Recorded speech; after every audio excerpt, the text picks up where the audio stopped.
Something happened yesterday at National Assembly, and it's because of that same thing that happened. I want to tell you now that Tinubu is a smart guy. Yes, Baba Jagaban, right, is a very smart guy. But before you jump right in, relax, let me gist you. Now, Tinubu went to submit the 2025 appropriation bill to the 10th Assembly yesterday. And you know the usual procedure. He have to come in with the speech. So as he entered, he was reading his speech, addressing the legislators. So instead of addressing them as the 10th Assembly, which they are, he called them 11th Assembly. Hey, everywhere scattered. Some people were laughing, others were shouting no, others were correcting him. He was like, what happened? They were telling him that it's 10th Assembly. He said, but he wrote 11th Assembly. Hey, the laughter doubled. Some people were still laughing, others were correcting him. Now immediately Baba no say, oh boy, I don't mistake. And if I leave here without correcting this mistake, it is going to become a serious backlash to him after the speech. Now, immediately Baba switched in the smartness in him. 2 seconds, he told them that he wrote 11th Assembly for a reason. And they were like, what was the reason? He said that it means that all of them are being re-elected back to their seat. Hey! Those of them who were laughing at him before, all of them started clapping for him, and people were happy. And after the whole speech, the internet was so confused. People were tagging it different things. Others were saying that Tinubu has promised all the whole legislators of automatic return to their seat in 2027. But I want to tell you that Baba Jagaban stylishly dodged a serious backlash from social media, and he didn't just dodge it though. He dodged it with a sense of humor, because it would have been that a president who doesn't know the particular assembly that he's dealing with. In fact, let me even allow you to listen to the main gist. And after that, you will hear from Arise News Crew. And after the whole thing, I'll be back. And of course, as you are listening to it, do well to click on that share button. Subscribe if you have never done so for more updates. And after that, I'll be back. Let's go there. I hereby present the 2025 budget to the joint section of the 11th National Assembly. 10th? I wrote 11.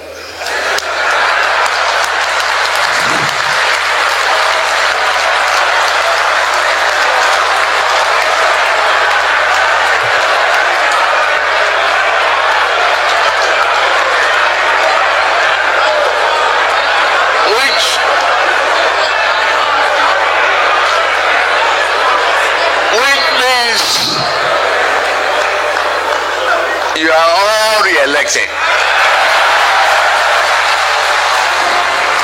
On your mandate, we shall stand, Rufai.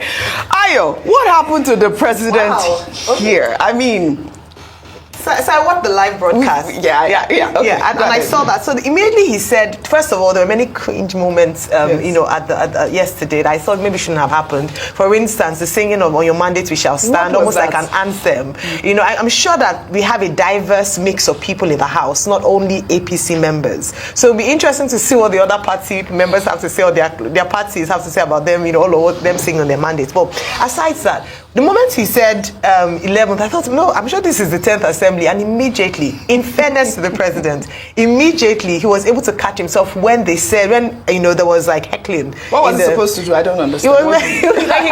He was smart, like his comeback was smart. So him saying you're all re-elected was a comeback to say that maybe he was being prophetic by saying that if he was speaking to the same set of people in the 11th Assembly, then it must mean that they were all elected, re-elected. The president has a great sense of humor. Yeah, he has a great sense of humor, and he has, so I mean, kudos to him, but I do think that whoever wrote that speech ought to get an official query. Well, he come back for the person that wrote the speech, Rufai. He's a good team player. I mean, maybe to say the least, there are lots of speeches that purely under this administration that have been written that are just lies, too much lies. Which one can I remember? I mean, we're talking about one today when we were talking about the fact that they are cleared ways and means, which was not true. In fact, another one they said we have brought in FDI of 25 billion, which is not true.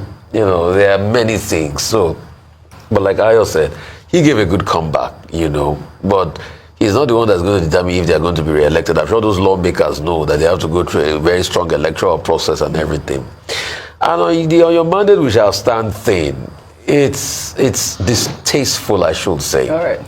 But you were also making the point as regards, there are other varying members of National Assembly. Yes, but also in the National Assembly, where most of even the Labour Party lawmakers have defected, they have defected to the APC, and nothing is happening. Yes, that happened. And that's the shocking part, So you see that people will just be defecting in this country. You will go on a platform, you will fight for election on a platform, then you will defect. Then nothing will happen to you because you are in the party. All right. Dr. Abati, it was for me the round of applause when President Tinubu said that you are all re-elected. I mean, what were they trying to, are they excited or are they just trying to cover up the hole? Well, humor is part of the tools of politicking.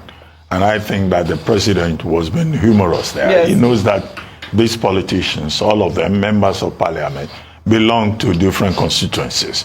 And they will either win or lose in 2027, essentially on their own steam. He's not in a position to dictate whether they will come or not. Yes. And that was why they all laughed and all of that. Now, the people who sang on your mandate, we stand, it's commonsensical. Even the British Assembly, in the House of Commons, if your party is in the majority, they will hear you. They will even crowd out. Do they play they may not sing. In the parliament. But they can stand, they can clap, they can say here, here, and they will crowd out the opposition. The only thing in Nigeria is that I would not be surprised even if members of the opposition join in making that singing that I saw them national anthem. So that's the way politics goes in Nigeria. Yes, absolutely. But the main substance of the presentation yesterday, beyond the side humor and all of that, is the budget itself. It is the budget that we should all be concerned about. And some of those issues, we have raised them in our conversation with Tanimu Yakubu. Issues about are they going to fund the budget? The distribution. Why is it that defense and security gets lion's share? Right. What is actually, the projection for 2025? Why did they fail to meet the calendar? These are the more serious-minded issues. As for the humor, politicians they will laugh, but I think Nigerians need to take a look again at that budget before the National Assembly rubber stamps it.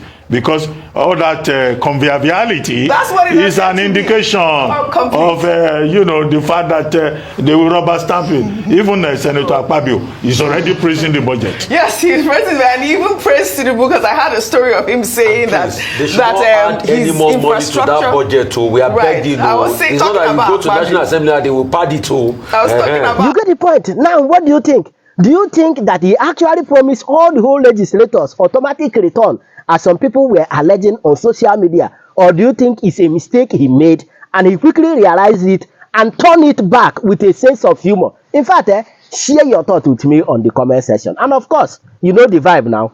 Click on that subscribe button, follow and share for more updates. Because like this, we move.